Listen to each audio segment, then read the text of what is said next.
우리 이제 다시 누가복음 강해로 넘어왔습니다. 복음서라고 하면 예수님이 누구신지, 예수님의 구원이 어떻게 이루어진 것인지 우리에게 알려주는 복음의 말씀이죠. 예수님이 공생애 공식적인 구원의 사역의 삶을 시작하면서 그동안 예수님은 가난하고 불쌍한 사람들, 소외되고 마음 둘 곳이 없어 하는 그 인생들을 긍휼히 여기시는 사역을 쭉 해 오셨습니다. 우리가 이미 또 복음서를 읽어오면서 확인한 것처럼 각색 병든 자들을 치료해 주셨고요. 귀신에 사로잡혀 있던 자들로 자유롭게 해 주셨고요. 나병을 깨끗하게 해 주셨고, 그리고 중풍병자를 깨끗하게 회복시켜 주시는 그 놀라운 긍휼의 사역들을 이루어 오셨습니다. 뿐만 아닙니다. 예수님은 아무런 소망을 갖지 못하고 고통 속에 살고 있는 그 당시 그 백성들에게 하나님 나라의 복음을 전파하심으로 하나님 나라가 어떠함을 소망 가운데 다시 붙잡고 다시 힘을 얻어 살아갈 수 있도록 저들에게 복된 말씀을 증거해 주시기도 했습니다. 그리고 이제 7장에 와서 보면, 우리가 지금 다루게 될 7장의 말씀 전반부를 보면 예수님은 이스라엘에서도 찾아볼 수 없었던 믿음의 이방인 백부장의 죽어가는 질병 속에 고통하는 종의 치유함을 구하는 그 백부장의 청원을 듣고 그 백부장을 칭찬하시면서 진짜 말씀으로, 백부장의 믿음이 어떤 믿음이었죠? 말씀만 하옵소서, 말씀만 하시면 나을 수 있습니다. 그래서 말씀으로 그 죽을 병에 고통받고 있는 그 종을 치료해 주신 사건이 나옵니다. 그리고는 이어서 나인성의 과부, 홀로 과부가 되어 키워왔던 외아들 청년까지 되었는데 죽어진 그 아들로 인해서 슬퍼하고 고통하고 슬피 우는 그 어머니를, 그 과부를 불쌍히 여겨 애끓는 마음으로 그 아들을 살려주시는 사건이 기록되고 있습니다. 오늘 읽은 본문의 18절에 말씀하는 그 모든 일을 세례 요한에게 제자들이 알려주었다는 말씀이 사실 지금 말씀드린 바 예수님이 공생애 속에 있었던 모든 사건들과 모든 말씀들을 옥중에 있는 세례 요한에게, 세례 요한의 제자들이 전해주게 되었다는 것입니다. 여러분, 세례 요한이 왜 옥중에 있는 것입니까? 우리가 이미 누가복음 쭉 읽어오면서 3장에서 확인했죠. 19절 20절 보면 헤롯이라고 하는 당대 유대의 분봉왕이 자기의 남동생의 아내를 자기의 아내로 빼앗습니다. 그러니까 자기의 남동생 아내와 헤롯 왕이 눈이 맞아서 제수씨를 빼앗아서 자기 아내로 삼아 버리는 흉악한 짓을 저질러요. 그 소식을 들은 세례 요한이 헤롯을 책망하죠. 그 더럽고 추악한 죄에 대하여 책망했습니다. 그러자 헤롯이 세례 요한을 잡아다가 옥에 가둔 것입니다. 그러니까 이제 옥에 있으면서 세례 요한의 제자들로부터 예수님이 어떤 일을 하셨고 무슨 말씀을 전하셨는지를 계속 전해 들은 거예요. 그리고는 오늘 본문 19절을 보면 세례 요한이 자기의 제자 두 사람을 예수님께 보내어 질문하는 말씀이 나옵니다. 우리 19절 말씀 한번 보십시다. 19절 말씀 좀 띄워주세요. 같이 읽습니다. 시작.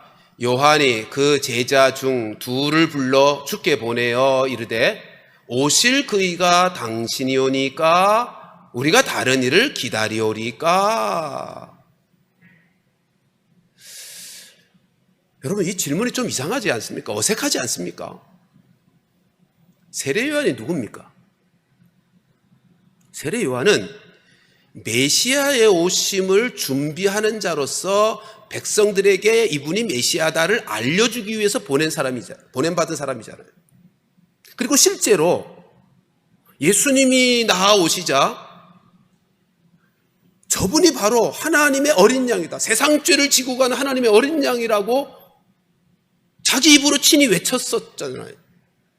뿐만 아니죠. 세례 요한이 예수님께 세례 베푸실 때 성령이 비둘기 같은 형체로 예수님 위에 임하는 것을 보았고요.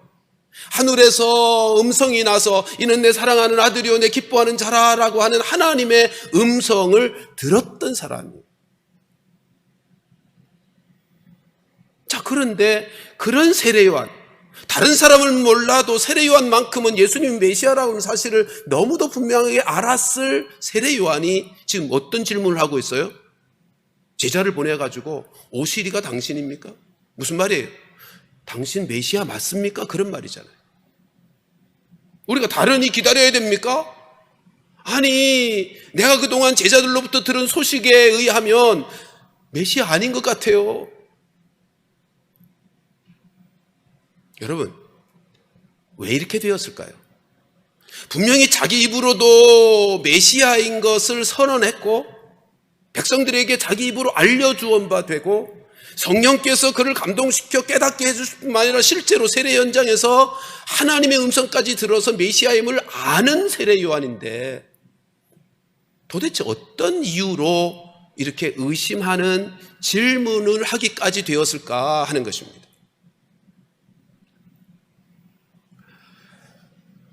이것을 설명하기 위해서는 참 많은 설명이 필요하겠지만 간단히 정리해서 이렇게 말씀드리고 싶습니다. 예수님의 초림과 예수님의 재림, 다시 오심의 이 두 사건에 대한 하나님의 구원 역사는 예수님의 초림과 재림으로 이루어지는 사건인데 이 두 사건에 대해서 충분히 이해하지 못했기 때문입니다.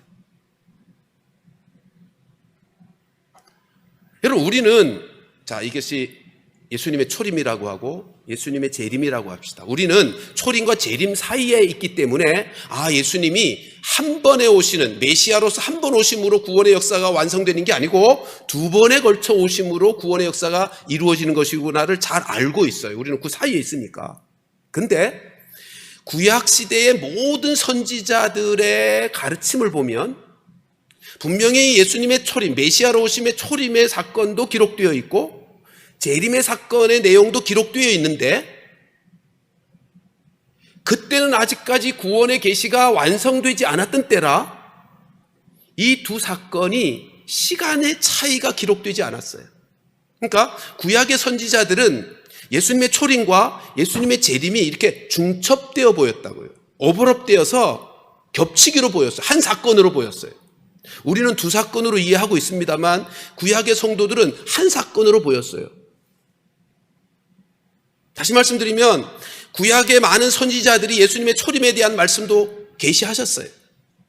재림에 대한 말씀도 있어요. 근데 이것이 시간차가 깨닫지 못하고 한 사건처럼 기록되어 있다고요. 대표적인 것이 이사야 61장 1절 2절 말씀입니다. 우리 같이 한번 보십시다.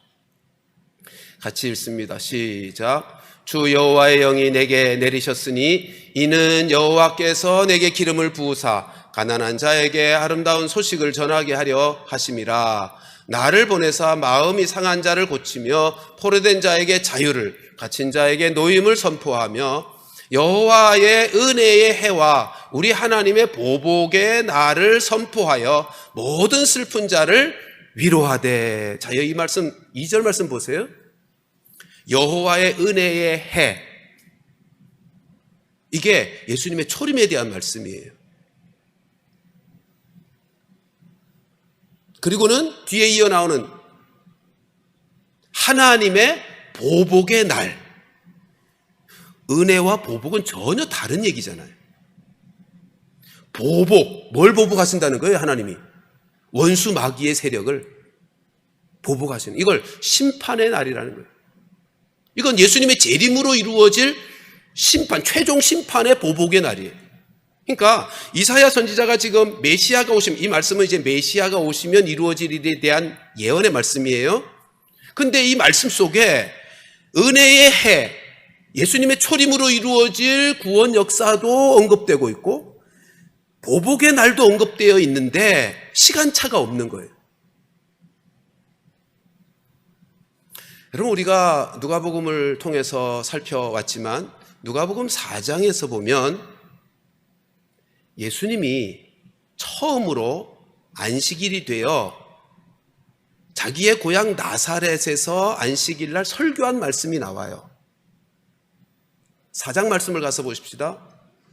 18절 19절 말씀을 보면 우리 같이 한번 읽어보겠습니다. 시작. 주의 성령이 내게 임하셨으니 이는 가난한 자에게 복음을 전하게 하시려고 내게 기름을 부으시고 나를 보내사 포로된 자에게 자유를, 눈먼 자에게 다시 보게 함을 전파하며 눌린 자에게 자유롭게 하고, 나를 보내사 포로된 자에게 자유를, 눈먼 자에게 다시 보게 함을 전파하며 눌린 자에게 자유롭게 하고, 그리고 19절 시작. 주의 은혜의 해를 전파하게 하려 하심이라 하였더라. 자, 보세요. 이사야 61장 1절 말씀 그대로 가져왔잖아요. 그러니까 지금 예수님이 공생애를 시작하시면서 첫 번째 안식일 날 설교한 내용이 뭐예요? 우리가 4장에서 이미 보았어요. 희년을 선포하는 것이고, 4장 21절에 가서 보면 이 말씀이, 이 예언의 말씀이 너에게 이미 임했다라고 선언하십니다. 그러니까 예수님이 초림에 오셔서 하시는 일이 뭐라고요? 은혜의 해의 역사, 희년의 축복, 회복과 치유의 역사를 이루시는 사역을 하신다는 거죠. 근데 우리가 아까 이사야 61장 2절에서 본 것처럼 2절에서는 어떤 말씀도 있었죠? 은혜의 해만 있었던 게 아니라 보복하는 날도 있었어요. 근데 예수님이, 초림하여 오신 예수님이 첫 번째 자신의 사역을 밝히시면서 어떤 말씀만 말씀하고 있어요? 보복의 날은 빼고 은혜의 해에 대한 말씀만 하고 계시단 말이에요.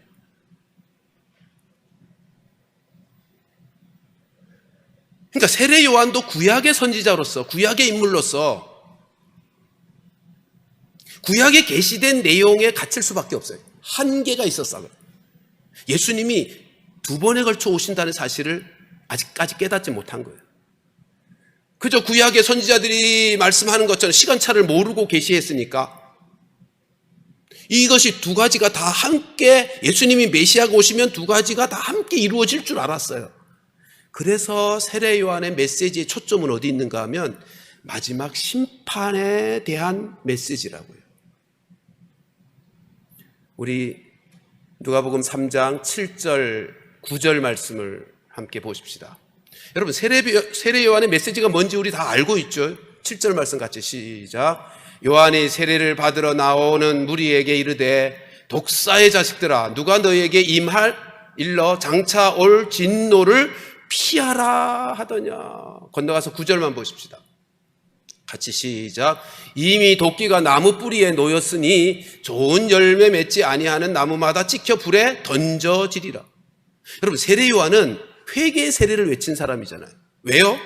이제 메시아가 올 거다. 자기가 메시아를 준비하는 자로 보냄을 받았음을 알고 있으니까 이제 곧 메시아가 오실 것이고, 메시아가 오시면 심판이 이루어질 거라는 거예요. 모든 불의와 죄악들이 다 심판받아서 하나님의 의의 나라, 평안의 나라가 임하게 될 것을 믿기 때문에 세례 요한이 외친 외침은 임박할 심판이었어요.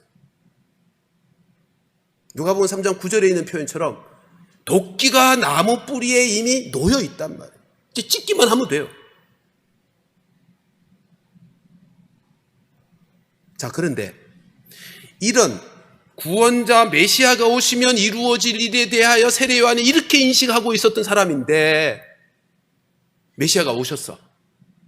자기가 세례 베풀 때 분명히 하나님께서 알게 해주셨어요. 자, 그럼 어떤 일이 벌어져야 돼요? 모든 불의와 죄악과 더러움들이 다 심판받아 끝나고 의와 평안의 사랑의 하나님 나라가 임해야 되는 거예요. 근데 제자들로부터 전해지는 소식은 어떤 소식이죠?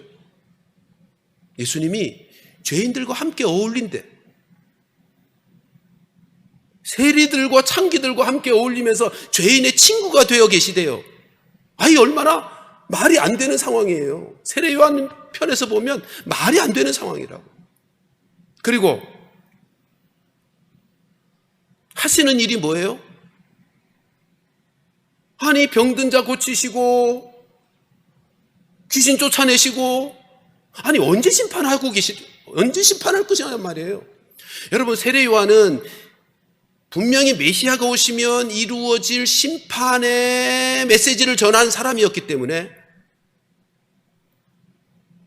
그리고 메시아가 오시면 의의 통치가 반드시 이루어질 것이라고 믿었기 때문에, 그래서 헤롯 왕이 그 흉악한 그 더러운 죄를 범했을 때 용감하게도 책망한 거예요. 왜요? 책망할 수 있었던 배경이 뭐예요? 이제 모든 불의와 죄악은 심판받아 끝장날 거니까. 그런데 결과가 어떻게 됐어요? 자기가 감옥에 갇혔어. 그리고 흉악한 더러운 죄를 지은 헤롯은 여전히 권세를 누리고 있어. 그러니까 이해가 안 되는 거죠. 세례 요한 편에서 보면 시간이 지나면 지날수록 답답한 거예요. 저분이 메시아 맞는가? 분명히 구약의 말씀에서 메시아가 오시면 이 땅의 모든 죄와 더러움은 심판받아 끝장나고 하나님의 의의 평안의 사랑의 왕국이 세워질 것이라고 했는데, 어찌하여 이 불의가 여전히 힘을 발휘하고 끝장이 나지 않고 있는가 말이에요. 그래서 세례 요한이 제자들을 보내서 오시리가 당신입니까? 당신 진짜 메시아 맞습니까? 라고 질문하게 된 것입니다. 이에 대한 예수님의 대답이 무엇입니까? 22절 말씀 보십시다. 예수님은요, 아주 분명하게 단호하게 말씀하십니다. 22절 같이 읽습니다. 시작. 예수께서 대답하여 이르시되 너희가 가서 보고 들은 것을 요한에게 이르되 맹인이 보며 못 걷는 사람이 걸으며 나병 환자가 깨끗함을 받으며 귀먹은 사람이 들으며 죽은 자가 살아나며 가난한 자에게 복음이 전파된다 하라. 이게 예수님의 대답이에요.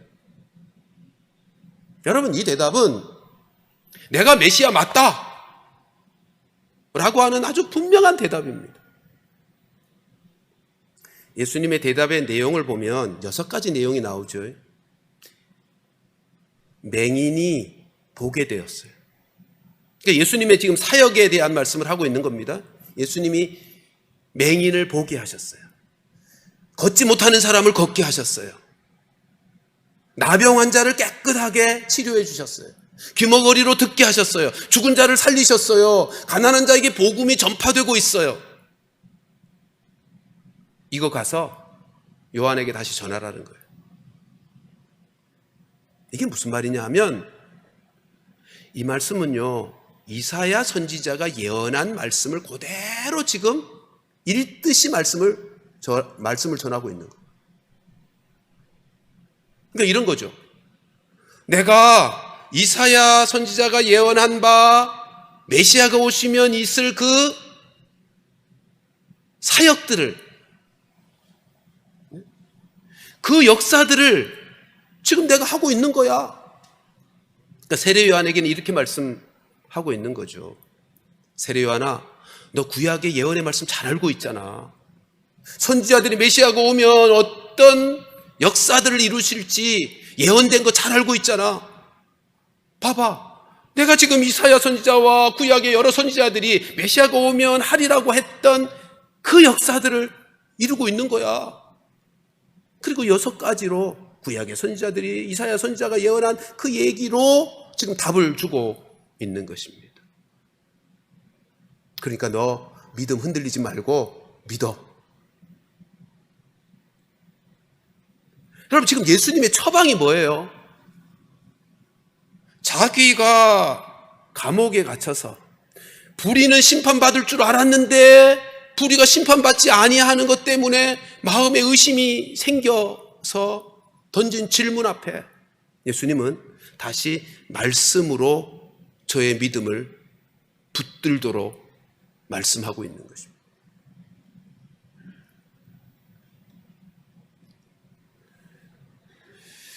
여러분, 지금 예수님이 하신 이 일, 말씀으로 세례 요한으로 하여금 실족하지 않도록 저를 붙들고 계시다라고 하는 사실을 이 본문을 통해서 우리가 확인할 수 있는 것입니다. 세례 요한이 실족의 위험에 빠지게 된, 의심하게 된 배경이 뭐라고요? 두 가지로 정리할 수 있습니다. 하나는 시대적인 문제예요. 또 다시 말하면 자기 개인의 경험의 문제였어요. 아까도 말씀드렸듯이 분명히 자기가 믿기는 메시아가 오시면 불의와 더러움과 죄악의 심판받아야 마땅해. 근데 그래서 용기를 내어 불의와 더러움에 대해 책망을 했는데 그건 안 사라지고 자기가 감옥에 갇혔어. 그러니 의심할 수밖에. 자기가 믿는 대로 역사가 이루어지지 않았어요. 그러니까 의심이 드는 거예요. 그건 누구나 그럴 것 아니에요. 내가 믿는 하나님에 대하여 내가 이렇게 믿었는데 그렇게 안 되면 하나님 맞나? 그 다음에 또 하나 원인은 하나님의 구원 역사에 대하여 온전하게 알지를 못한 거죠. 초림과 재림 두 번에 걸쳐 오시는 메시아인데 그걸 잘 몰랐던 거예요. 그러니까 하나님의 말씀에 대하여 하나님의 구원 역사에 대한 충분한 이해가 없는 제한적인 이해 때문에 실족할 위기에 빠진 거예요. 그건 우리도 똑같습니다. 우리도 내 개인적인 경험이 나로 의심하게 만들고 내 삶의 상황이 내 생각대로 안 되고 내가 믿는 대로 안 되면 의심하게 만들고 불안해지고 실족에 빠지게 되더라는 것이고, 또 하나 우리가 말씀을 제대로 이해하지 못하고 바르게 깨닫지 못하면 잘못된 말씀을 붙들고 있으면 실족할 위기에 빠지게 된다는 거예요. 여러분, 그러므로 우리가 신앙생활하면서 실족하지 않으려면, 우리가 신앙생활하면서 의심의 구렁텅이에 빠져서 헤매지 않으려면 가장 중요한 것이 뭘까요? 내가 믿고 따르는 예수님이 누구신가가 분명해야 돼요. 내가 믿고 따르는 예수님이 누구신가, 그 예수님이 무엇하러 이 땅에 오셨는가를 분명히 깨달아야 돼요. 이거 잘못 알아서 자꾸 실족하는 거예요. 예수님이 누구십니까? 예수님 이 땅에 왜 오셨습니까? 여러분, 지금 아까도 말씀드렸지만 복음서가 어떤 책이라고요? 예수님이 누구신가, 예수님이 어떤 일을 하셨는가를 알려주시는 책이에요. 그러니까 예수님이 지금 우리가 누가복음을 쭉 읽어왔지만 누가복음 읽어온 내용만으로도 예수님은 당신이 메시아이신 것을 점차적으로 밝혀 오셨다고요. 보세요. 4장에서는 어떤 내용이 있었다고요? 안식일 날 말씀을 전하시면서 내가 이제 구원자로 와서 희년의 역사, 해방의 날의 역사를 이룰 구원주야를 밝히셨어요. 첫 번째 설교에서. 5장에서는요. 5장에서는 이런 사건이 있었죠. 중풍병자를 고치시는데 중풍병자 고치시기 전에 예수님이 선언하신 것이 있죠. 내가 죄를 사하는 권세가 나에게 있어. 여러분, 예수님이요, 복음서를 읽어보면 점차적으로 당신이 메시아인 것을 밝혀가셔요. 그리고는 6장에서는 하나님 나라가 어떤 나라인지를 복음을 전하시잖아요. 하나님의 나라는 심령이 가난한 자들이, 자기를 살필 때 의가 하나도 없어서 애통하는 자들이, 그래서 하나님의 은혜의 의만을 사모하는 자들이 들어갈 수 있는, 누릴 수 있는 나라다라고 말씀하셨습니다. 그리고 그 나라에 들어간 그의 백성들은, 하나님 나라의 백성들은 어떻게 사는가? 어떻게 산다 그랬죠? 원수를 사랑한다, 미워하는 자를 선대한다, 저주하는 자를 축복한다, 모욕하는 자를 위하여 기도한다. 한마디로 뭐예요? 이웃을 사랑하며 산다는 말이에요. 하나님 아버지의 마음으로 이웃을 사랑하며 사는 것이 하나님 나라다. 이게 하나님 나라에 대한 복음을 예수님께서 6장에서 밝히셨어요. 그리고 7장에서는요, 죽은 자를 살리셨죠. 무슨 말이에요? 예수님은 죽음의 권세를 이기시는, 죽음의 인생에게 있는 죽음의 문제를 해결해 주시는 분이시라는 겁니다. 우리의 죽음의 문제를 해결하셔서 새 생명을 주시는 분, 그리고 영원한 생명을 주시는 분이심에 표적들이, 여러분 아까 이사야서의 말씀 모두는요 표적의 사건이라고요. 그러니까 이사야가 예수님의 대답을 전해 듣고는 제 확신으로는요 단순히 그 사건으로만이 아니라 이사야가 이사야서를 읽어보면 그건 표적의 말씀으로 말씀하고 있거든요. 그러니까 이사야 세례 요한이 다 깨달아 듣고 그렇구나, 진짜 메시아 맞구나, 그러면서 그로 말미암아 이루어질 영적인 회복과 치유의 역사에 대하여 깨달아 알았을 것이라고 저는 확신하는 것입니다. 자, 아무튼 지금 예수님께서 말씀하시는 그 말씀을 통해서 세례 요한 그가 깨닫게 되었다라고 할 때, 여러분 우리가 실족하게 되는 이유가 예수 그리스도가 누구신지, 예수님이 무엇을 위하여 이 땅에 오셨는지를 잘 몰라서 실족하게 되는 것이 가장 근본적인 이유란 말이에요. 자, 여러분들은 예수님이 누구라고 생각하십니까? 우리가 예수님을 믿고 따르는데 여러분들은 예수님이 이 땅에 왜 오셨다고, 나는 왜 예수님을 믿는다 라고 생각하고 계시는 것입니까? 여러분, 이제까지 읽어온 누가복음에서의 예수님만 봐도 이렇게 정리할 수 있습니다. 예수님은 죄 문제 해결하러 오신 분입니다.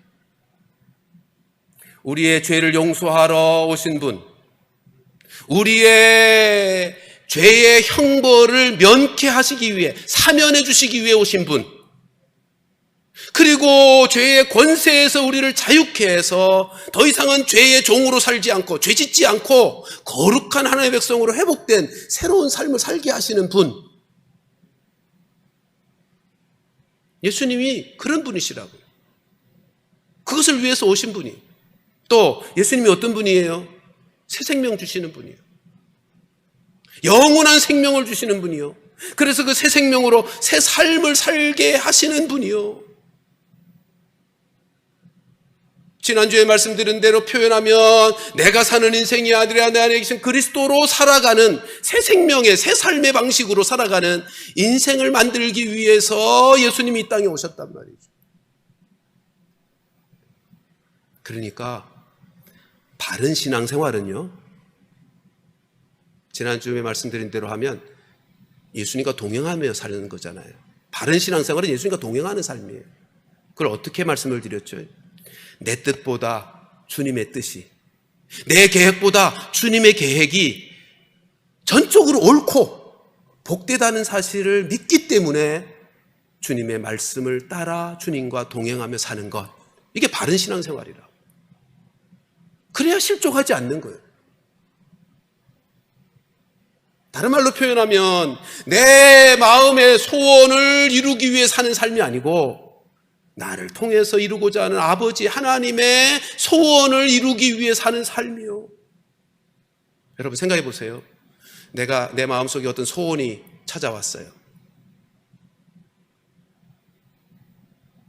우리가 믿음의 사람으로서 내 마음에 어떤 소원이 왔으면 어떻게 해야 되죠? 그 다음에 이 소원이 하나님의 뜻에 맞는가 그른가 말씀을 통해서 확인해 봐야 되지 않아요? 근데 만일 나의 마음속에 소원이 생겼는데 이 소원이 옳은 것인지 틀린 것인지, 붙잡고 계속 나아가야 할지 버려야 될 소원인지 전혀 따지지 않고 그저 내 소원이니까 반드시 이루어져야 돼라고 하는 소원만 가지고 매달리고 신앙생활을 한다면 그건 실족할 수밖에 없는 인생을 살게 된답니다.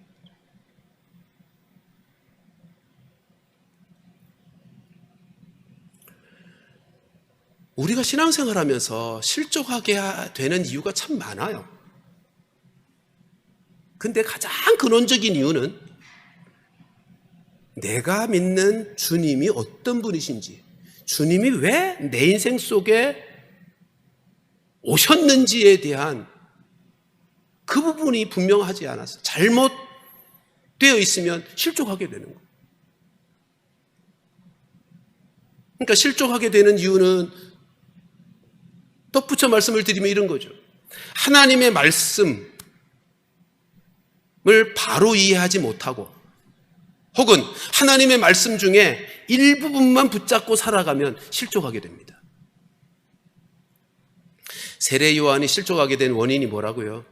하나님의 구원의 역사에 대해서 온전히 깨닫지 못했기 때문에 실족한 거. 그 구약의 선지자로서의 한계였어요. 근데 그건 오늘날 우리도 똑같아요. 이유는 하나님의 말씀이 분명하지 못하면, 온전하게 깨닫지 못하면, 바르게 이해하지 못하면 잘못된 말씀 붙들고 살다가 실족하는 거죠.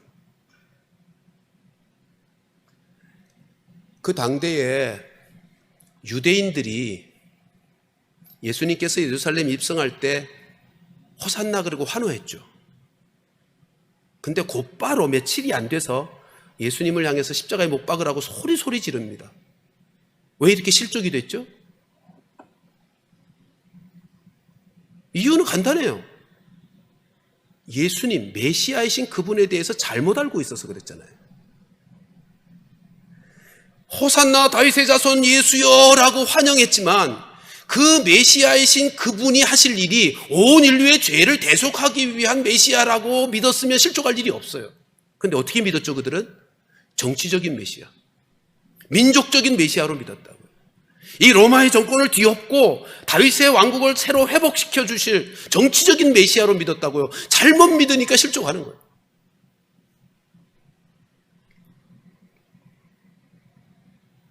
그러니까 우리가 말씀을 바로 배워야 돼요. 바로 깨달아야 돼요. 뿐만 아니라 말씀의 일부분만 붙잡으면 안 되는 거죠. 말씀의 온전함을 다 받아야 돼요. 말씀이라면, 하나님 말씀이라면 이 말씀도 받고 저 말씀도 다 받아야 되는 거예요.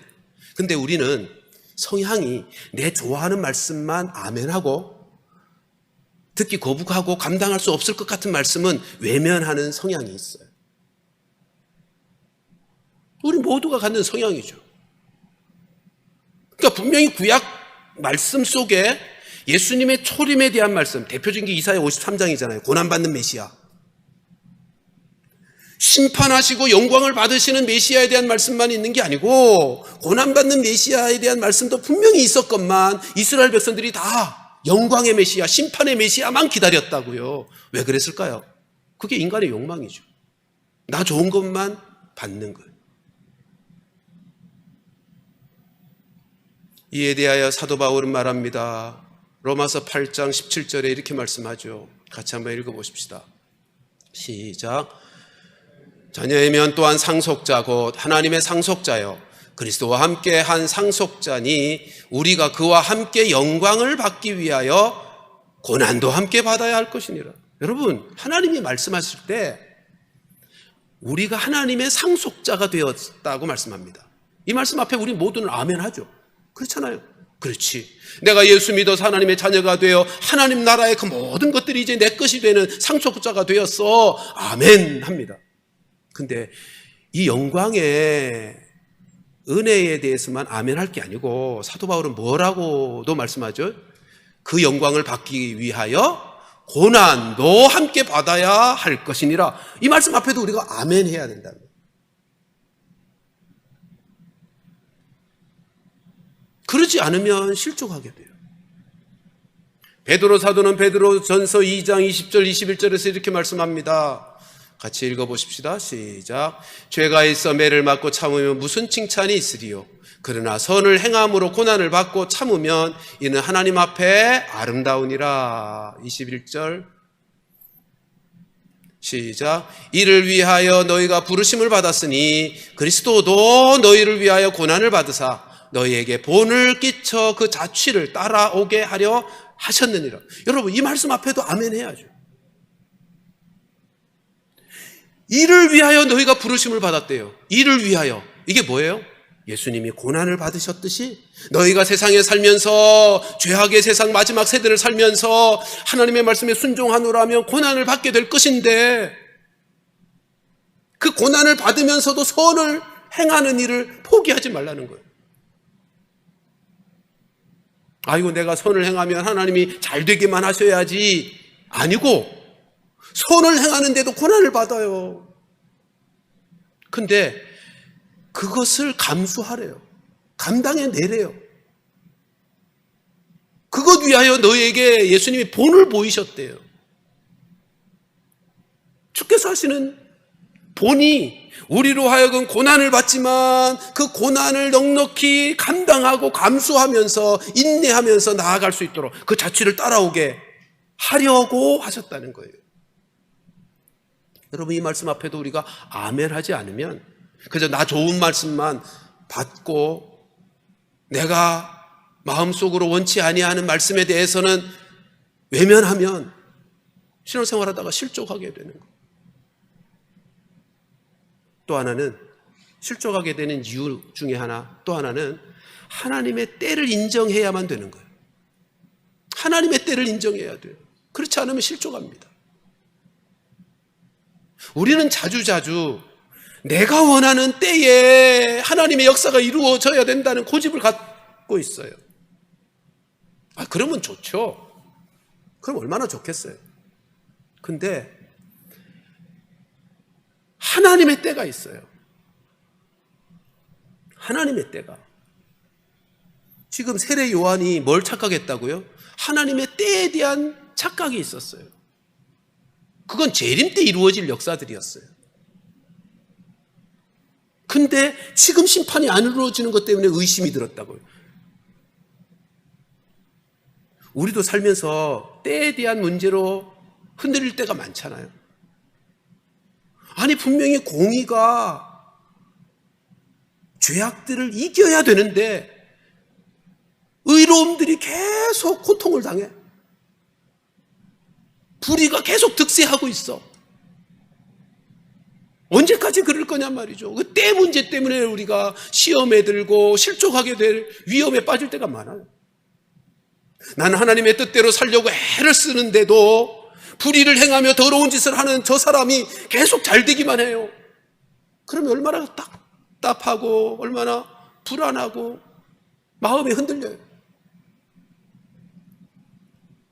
근데 우리가 잘 아는 대로 이럴 때마다 우리가 확인해야 될 말씀이 있죠. 이사야서 55장 말씀 8절 9절 말씀 같이 한번 읽어보십시다. 시작. 이는 내 생각이 너희의 생각과 다르며 내 길은 너희의 길과 다름이니라. 여호와의 말씀이니라. 이는 하늘이 땅보다 높음 같이 내 길은 너희의 길보다 높으며 내 생각은 너희의 생각보다 높음이라. 여러분 내가 원하는 때에 이루어지지 않아도 하나님의 때를 인정하고 아멘할 수 있어야 되는 이유는 여러분 하나님의 생각이 우리의 생각보다 높기 때문에. 비교급으로 표현했습니다만 절대 비교잖아요. 하나님의 때가 가장 확실한 때라고요. 예레미야 29장 11절에서 그렇게 말씀하죠. 같이 한번 읽어보십시다. 예레미야 29장 11절 말씀 없어요?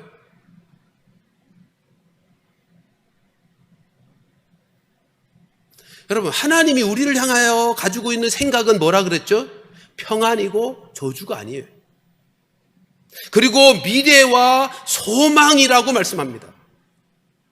그러니까 내 생각과 하나님의 생각이 좀 다르거나 내 때와 하나님의 때가 달라도 우리가 하나님의 때를 믿음으로 기다리면서 아멘할 수 있는 것은 하나님의 때가 가장 정확한 때고 가장 복된 때일 것을 우리가 믿기 때문이에요.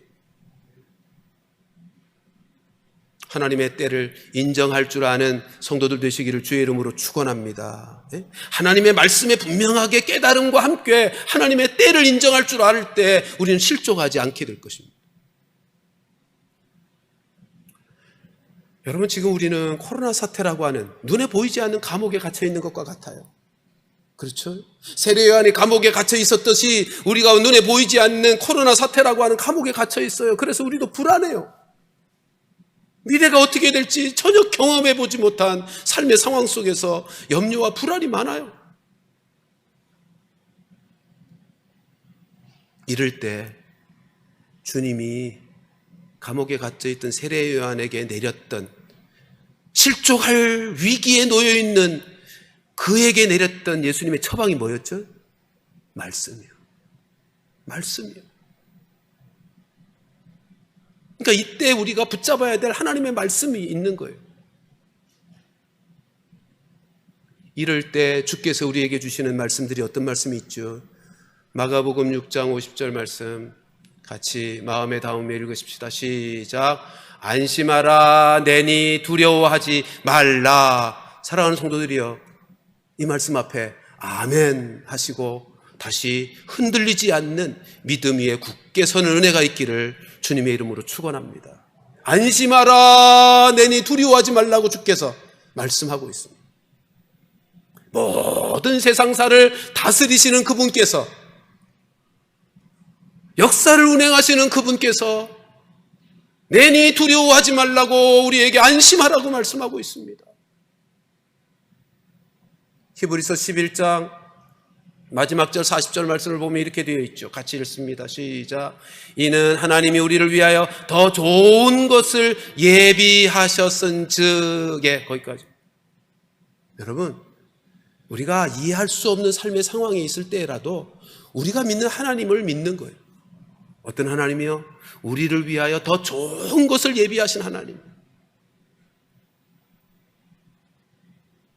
우리 주님은 세례 요한에게 말씀으로 처방하셨어요.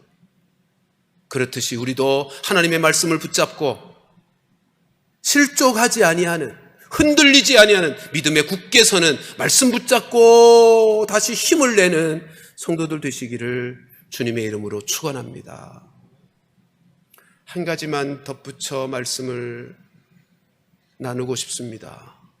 오늘 본문을 보면서 저에게 큰 은혜가 되었던 것은 이것입니다. 아주 중요한 신앙생활의 교훈인데, 여러분, 의심이 찾아온 세례 요한이 어떻게 반응했습니까? 예수님께 나아갔다는 것입니다. 저는 이게 얼마나 귀한 은혜의 깨달음인지. 여러분, 우리가 인생 살면서, 신앙생활하면서 우리를 흔들어 놓는 일들이 너무 많아요. 내가 연약해서, 내가 하나님의 말씀과 하나님의 뜻을 제대로 잘 분별하지 못하는 어두움이 있으니까, 그리고 이 세상 자체가 우리에게 수없이 많은 시험과 시련들을 가져다 주니까 우리를 흔들어 놓는 일들이 너무 많잖아요. 그럴 때마다 우리가 세례 요한을 통해서 배워야 될 교훈이 뭐냐면 주님께 나아가는 거예요. 여러분, 시험이 왔는데, 그래서 내 마음이 지금 흔들리고 있는데, 의심이 가득 찼는데 혼자 끙끙대 보세요. 여지없이 사탄 마귀에게 걸려 넘어지는 거죠. 그럴 때마다 어떻게 해야 돼요? 세례 요한처럼 주님께 나아가는 거예요. 주님 앞에 나아가는 거예요. 마음의 의심이 찾아들면 주님 앞에 나아가 엎드려서, 주님, 내 마음에 의심이 들고 있어요. 어떻게 해야 돼요? 그리고 나아가야 돼요. 흔들리고 있으면, 하나님, 내가 흔들리고 있어요. 날 좀 붙잡아 주세요. 여러분, 그분이 진리요 생명이기 때문에, 가짜라면 나아가봐야 소용없지만 그분이 진리요 생명이기 때문에 그분께 나아가면 답이 있다고요. 흔들릴 때마다, 실족의 위험에 빠질 때마다 엉뚱한 곳에 가서 끙끙거리지 마시고요, 주님 앞에 나아가는 것이 답이에요. 우리가 주님 앞에 나아가면 주님이 우리에게 맞춤형으로 해결책을 주시는 거예요. 나에게 대한 맞춤형으로요. 어떤 때는 말씀을 깨닫게 해주심으로, 어떤 때는 사람을 통해서, 어떤 때는 삶의 상황들을 바꾸어 주시면서, 어떤 때는 성령의 감화와 확신을 통해서 우리에게 답을 주신다고요.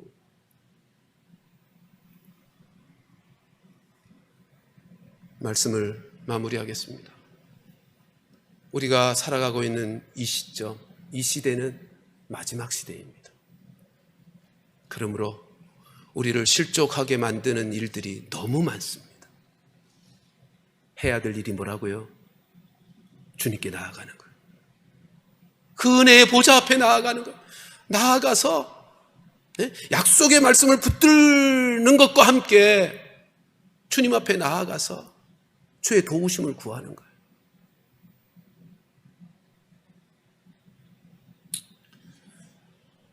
우리 동북교회에 소속된 모든 성도들은 올 한 해를 살아가면서 주님과 동행하면서 아무도 실족하는 이가 없는, 의심 찾아들고 두려움이 불어닥치고 내 마음을 흔들어 놓는 일들이 수도 없이 많을 것이지만 주의 약속의 말씀을 굳게 붙잡고 우리를 도우시기 위해 보혜사로 오신 성령의 능력과 은혜들을 사모하여 그분 앞에 엎드려 간구하면서 우리 중에는 아무도 흔들리는 이 없이 실족하는 이 없이 이 마지막 때를 주의 다시 오심을 준비하는 거룩한 신부들로 아름답게 준비되는 은혜가 있기를 주님의 이름으로 축원합니다.